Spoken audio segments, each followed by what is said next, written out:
Hey guys, and welcome to the Working Money channel. So guys, I did a video yesterday evening regarding the Corey Johnson thing. Corey Johnson out as Chief Market Strategist at Ripple. And there was a lot of rumors going around. A lot of people in the comments section, were speculating on his departure. Ultimately, the official statement from Ripple was that, his job was done. It had been a year. He was hired last March 2018. And now it's February 2019. And so he had been there for 12 months. And to be honest, maybe what he needed to do had been done. They were also stating that Brad Garlinghouse and David Schwartz can by themselves be the face of the company. I mean, they are really good at that anyway. And so did they really need him after this? Who knows, but I'm sure he will be okay. Right here from XRP Research Center, that is at XRP Center. When you're a landing page, SendFriend, and you don't know anything about banking, but you raise $1.7 million from these companies, and then it mentions MIT Media Lab, Barclays, the MasterCard Foundation, Ripple, Techstars, Mahindra Finance, 2020 Ventures, and 8 Decimal Capital. When you click on that link here, it talks about SendFriend. Next generation remittance company announces $1.7 million in capital from 8 Decimal Capital, Techstars, and it gives a list here. So, the next generation remittance service and currently the smartest way to send money to the Philippines today announced it has raised $1.7 million in total capital to better enable overseas Filipino workers, those are OFWs, to securely transfer USD to PHP, which is the Filipino peso, at the lowest rate available. The funding comes from, and then again, gives the funders, including Ripple here, more than $45 billion in fees on remittance services, which often take 3 to 5 days, was spent last year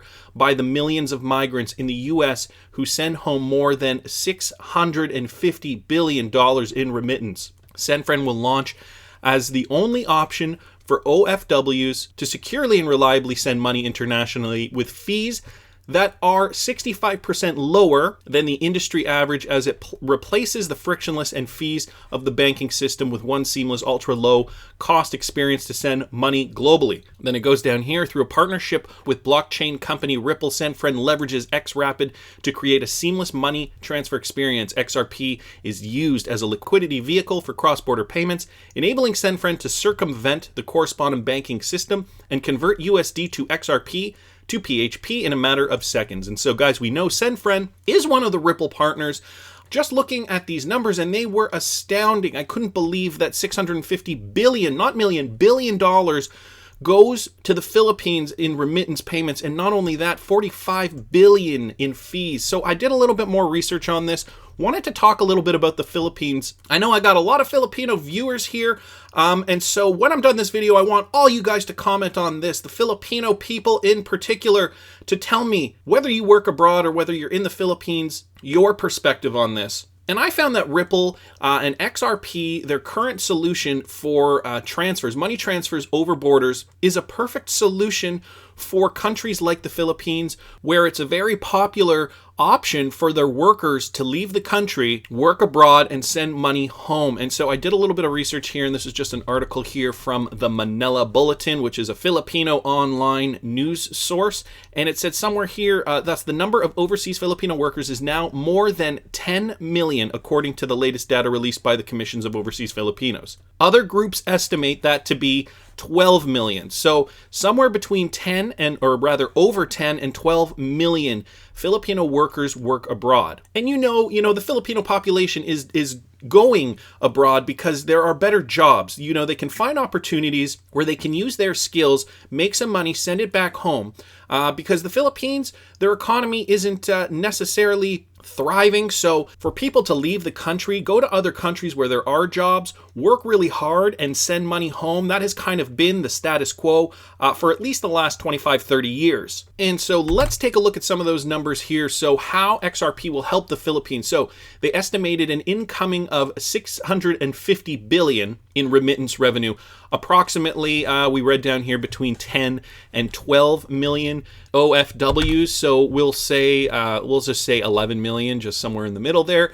And so what does that work out per person that send remittance payments per year? Well, that works out to be $59,090 and roughly 91 cents. Okay, so $59,000 roughly per person gets sent back every year. And right now the fees amass to a total of 45 billion annually. And so roughly per person, what does that work out to be? So if you divide the 45 billion divided by the 11 million workers approximately, that works out to be 4,091 approximately. So roughly $4,000 in fees, okay? Not to mention they have to pay their taxes and all that stuff. So when you look at it down here, let's bring this up here just so we can kind of see it a little clearer.